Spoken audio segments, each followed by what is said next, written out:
सरलतम सूत्र या मूल अनुपाती सूत्र।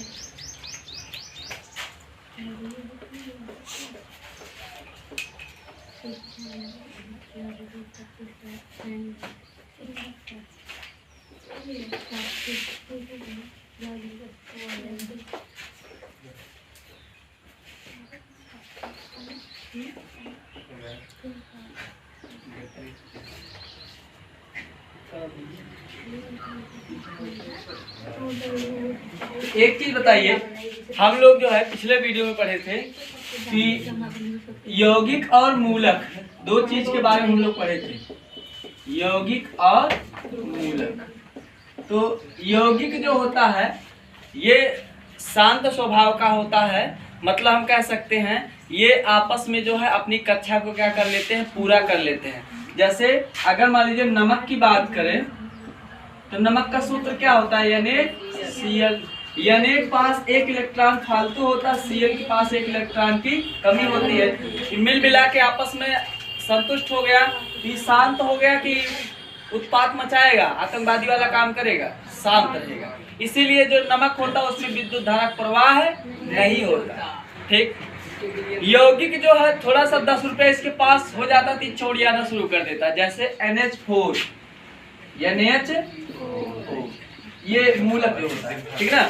मूलक के पास क्या होता है, एक एक्स्ट्रा चार्ज पाया जाता है, या मान लीजिए SO4 पे 2 माइनस, तो मूलक के ऊपर आप देखेंगे या तो प्लस या तो माइनस जरूर पाया जाएगा। ये भी यौगिक का ही एक रूप होता है, लेकिन इसके साथ में जो इस पे क्या लगा होता है, प्लस या माइनस। और जो यौगिक होता है सामान्य यौगिक, उस पर कोई भी आवेश नहीं पाया जाता। ठीक, अब हम लोग आते हैं अपने पॉइंट पे, सरलतम सूत्र। एक चीज तो स्पष्ट हो गया कि सभी मूलक यौगिक हो सकते हैं, लेकिन सभी यौगिक मूलक नहीं हो सकते। ठीक, अब ध्यान दीजिएगा। तो मान लेते हैं हम चाहे कोई यौगिक हो या फिर कोई क्या हो, मूलक हो, ये दोनों जो है कई परमाणु से मिलकर बना होता है कि एक परमाणु से, कई परमाणु से। ठीक, कई प्रकार के परमाणु, कई प्रकार के परमाणु है ना, सबसे बढ़िया वर्ड रहेगा, कई प्रकार के परमाणु से मिलकर बना। अगर कई प्रकार के परमाणु से मिलकर बना होगा तो इसका कुछ ना कुछ सूत्र होगा कि नहीं होगा, होगा ना। बात समझ आई, इसका कुछ ना कुछ सूत्र होगा। और इस सूत्र में हम एक चीज देखेंगे कि जो परमाणु भाग लेते हैं, जो परमाणु भाग लेते हैं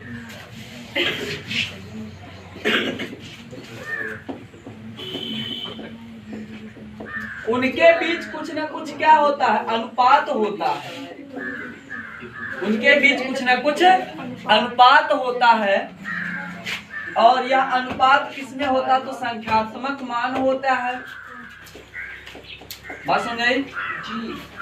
इसी को हम क्या बोलते हैं, सरलतम सूत्र या मूलानुपाती सूत्र। एग्जाम्पल के तौर पर एक बार हम यौगिक अप्लाई करेंगे, एक बार NH, ये मूलक। यौगिक में हम ले लेते हैं NaCl, यौगिक में नमक लिखते हैं यार पहले।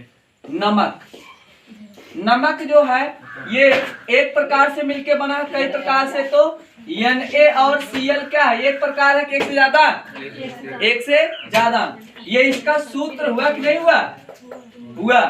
सूत्र हुआ तो इसमें परमाणु भाग लिया कि नहीं लिया है, क्योंकि रासायनिक अभिक्रिया में परमाणु के इलेक्ट्रॉन जो है रिएक्शन करते हैं, लेकिन परमाणु नहीं जाएगा तो इलेक्ट्रॉन चला जाएगा कूद के, पहले परमाणु के साथ जाएगा इलेक्ट्रॉन ना। ठीक, परमाणु भाग लिया।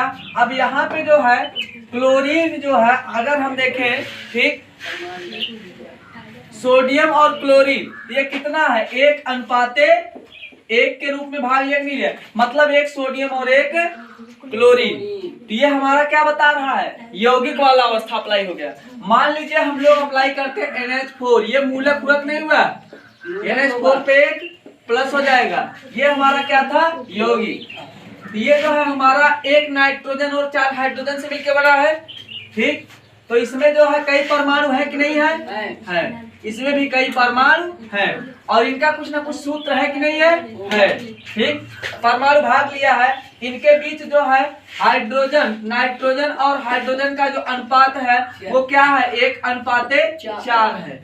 यही हमारा क्या कहलाता है? मूल अनुपाती या सरलतम सूत्र। परिभाषा क्या बनेगा? कोई यौगिक हो या मूलक हो, वह कई प्रकार के परमाणुओं से मिलकर बना होता है और उस यौगिक का कुछ ना कुछ क्या होता है? सूत्र होता है और उस सूत्र में जो परमाणु भाग लेते हैं उनके बीच कुछ ना कुछ अनुपात पाया जाता है। उसी को हम क्या बोलते हैं? मूल अनुपाती या सरलतम सूत्र कहते हैं। बात समझ गई? छाप लीजिए इसको।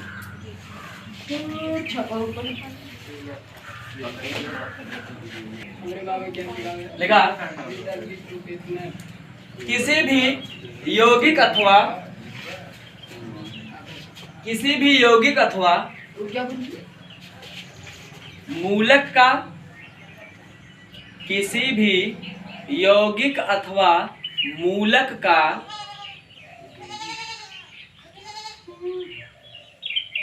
कुछ ना कुछ सूत्र होता है। सूत्र अवश्य होता, लिखिएगा, सूत्र अवश्य होता है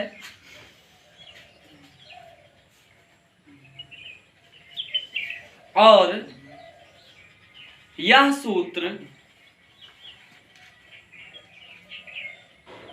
ब्रैकेट में लिखिएगा यौगिक, यह सूत्र ब्रैकेट में यौगिक या मूलक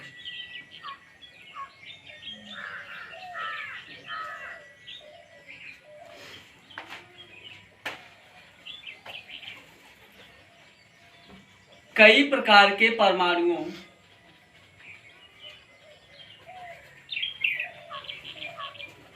की भागीदारी को प्रदर्शित करता है।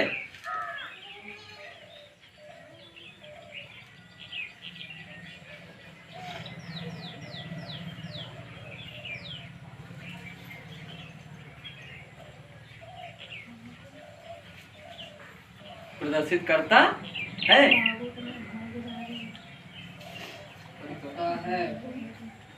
और ये परमाणु उस यौगिक में या मूलक में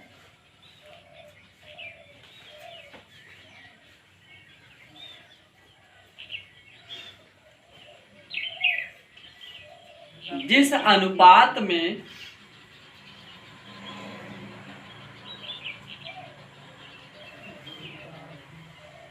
उपस्थित होते हैं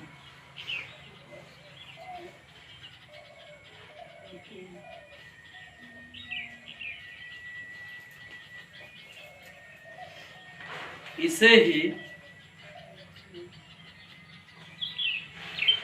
यौगिक अथवा मूलक का सरलतम सूत्र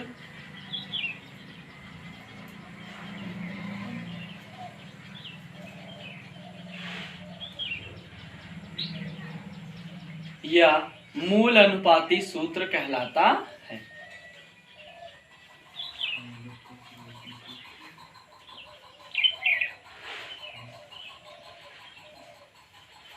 हो गया? समझ में आया? कोई दिक्कत? देखिए एक बात जो है, एक एग्जांपल के थ्रू जो है इसको और समझ लेते हैं।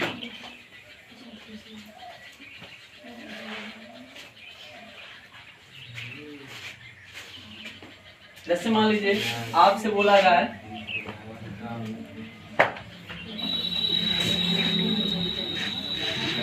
ग्लूकोज का सूत्र क्या होता है? C6H12O6। ये हो गया।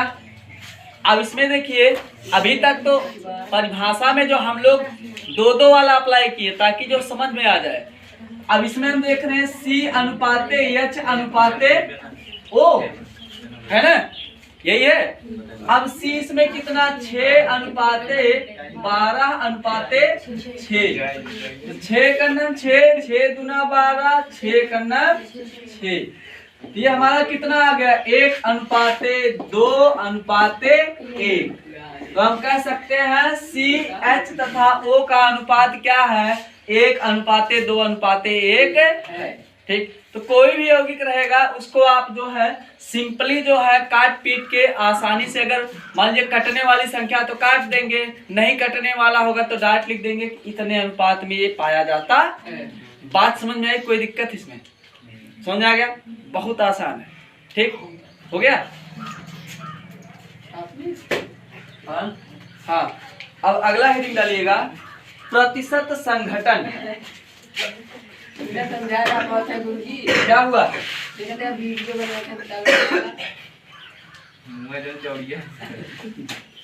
चौड़िया रहे हो यार। प्रतिशत संघटन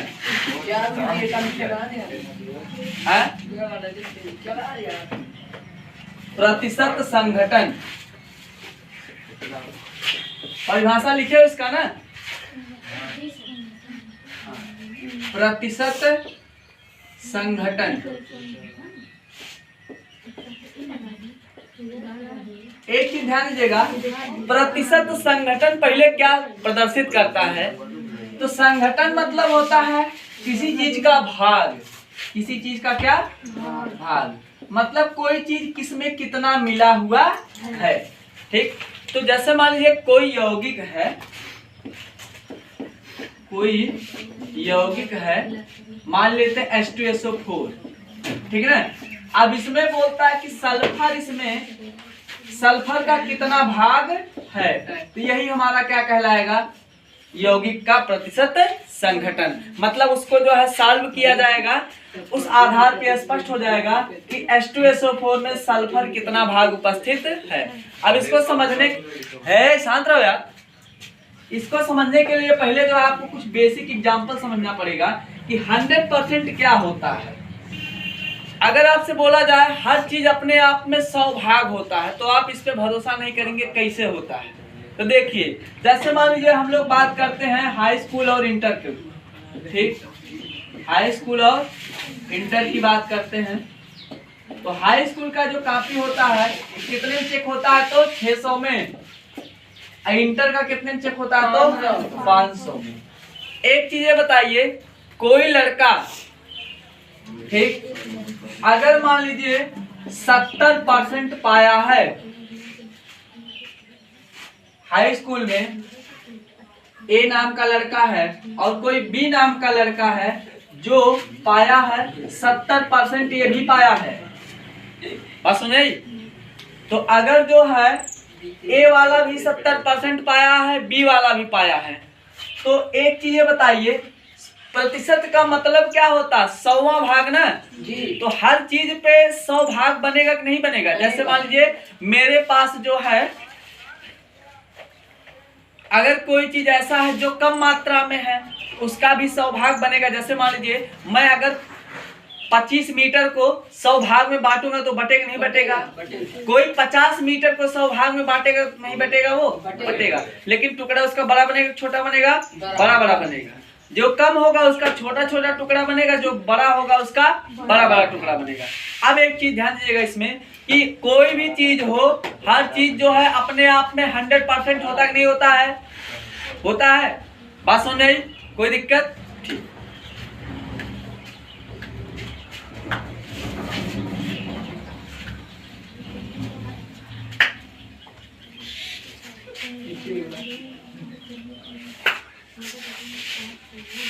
देखिए यहाँ पे हम बात करेंगे, तो जैसे है, शांत रहो यार। जैसे मान लीजिए हम कोई यौगिक लेते हैं, तो हर यौगिक का जो सूत्र वगैरह होता है वो एक जैसा होता है, अलग होता है? अलग।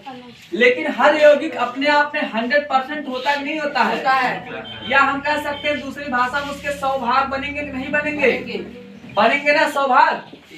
अब उस यौगिक में जो है हम लोग अभी पढ़े कि यौगिक जो है एक प्रकार के परमाणु से मिलकर बना होता है, अलग अलग अलग अलग अलग प्रकार के परमाणु से मिलकर बना होता है। तो कोई भी यौगिक है वो भी अपने आप में क्या होता है? 100% होता है। उसके कितने भाग हो सकते हैं? तो 100 भाग उसका भी बनेगा। अब उसके 100 भाग में, ठीक, यौगिक अलग प्रकार के परमाणु से मिलकर बना है, उसके 100 भाग में किसी एक तत्व का या किसी भी तत्व, ठीक है ना, किसी भी तत्व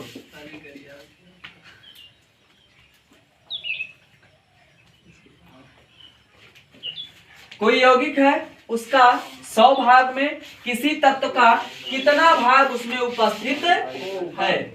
बात समझे?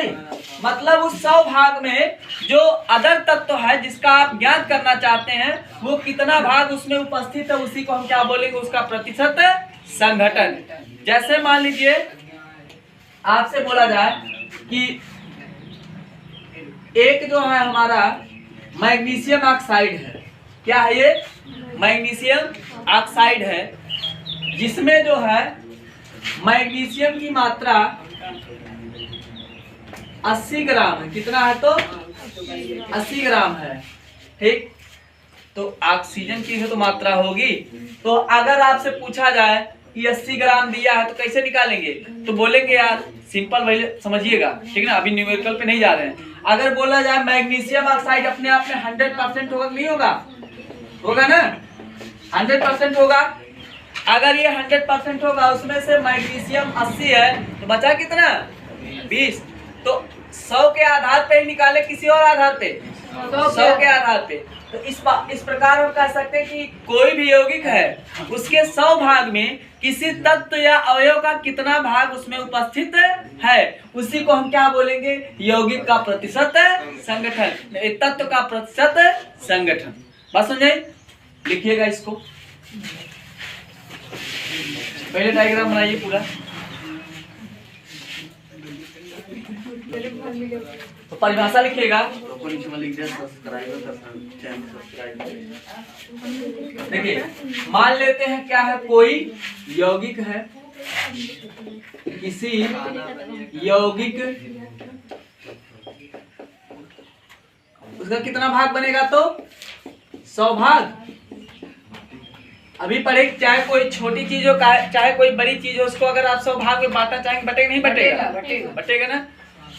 तो किसी यौगिक के 100 भाग, यार ग्राम नहीं, 100 भाग, ठीक, किसी यौगिक के 100 भाग में उपस्थित, किसी यौगिक के 100 भाग में उपस्थित किसी तत्व, किसी तत्व की मात्रा क्या कहलाएगी, तत्व का प्रतिशत संघटन कहलाता है। बात समझ आई बात? हाँ समझा गया ना, कोई दिक्कत तो नहीं ना। तो किसी यौगिक के 100 भाग में उपस्थित किसी तत्व की मात्रा क्या कहलाएगा, तत्व का प्रतिशत संघटन कहलाता है, ठीक है ना, हो गया।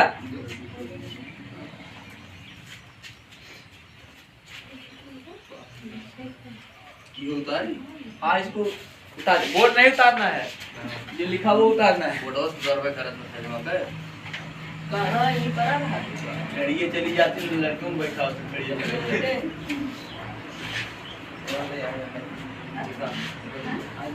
अब इसमें ध्यान दीजिएगा, इसका हाँ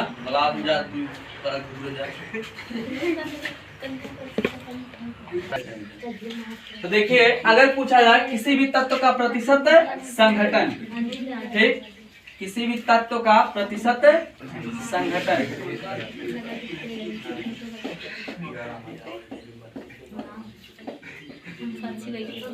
बराबर हो जाएगा तत्व का भाग, तत्व का भाग बटे यौगिक का अनुभाग, यौगिक का अनुभाग गुणे 100, गुणे 100, ठीक।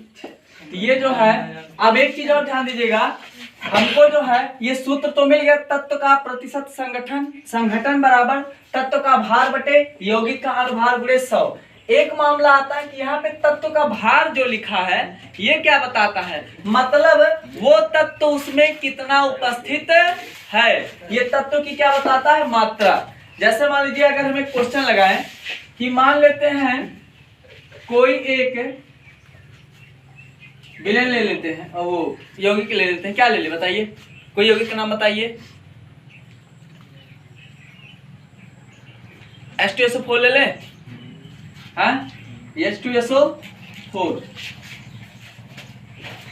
H2SO4, इसमें जो है हम निकालेंगे किसका, ऑक्सीजन का। किसका निकालेंगे, ऑक्सीजन का। ठीक, अब देखिए इसको हम कैसे निकालेंगे, ऑक्सीजन इसमें कई बार है तो 4 बार, तो 4।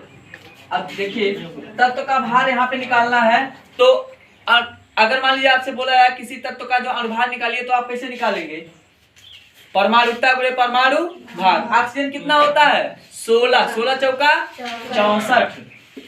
64 बटे, अब H2SO4 का निकालिए, H2SO4 कितना हो जाएगा, H2 का कितना हो जाएगा 2, एक हाइड्रोजन के होता है ना, 2 हाइड्रोजन कितना हो जाएगा 2, तो ये हो जाएगा 1 गुणे 2, ठीक है। एक हाइड्रोजन का 1 होता है, क्या हाइड्रोजन है 2, सल्फर का 2 है 1 है, 1 गुणे 32, इसका 32 होता है सल्फर का ना। ऑक्सीजन का कितना हो जाएगा 4 गुणे 16, ठीक, ये बराबर कितना आ जाएगा 2 + 32 + 16 चौका 64, ये हो जाएगा 60 30 90 4 94 2 96 2 98 बटे 98 गुणे 100, ये हो गया। अब इसको आप काट दीजिए, 49 दूना 98 50 दूना 100, ठीक। अब इसको आप गुणा कर दीजिए फिर से, ये हो जाएगा 5 चौका 20 और ये 5 छक्के 30 2 32, 3200 बटा कितना आ जाएगा 49, भाग दे दीजिए, आ जाएगा आंसर। भाग दीजिए आप लोग, 3200 में 49 से भाग दीजिए आप लोग,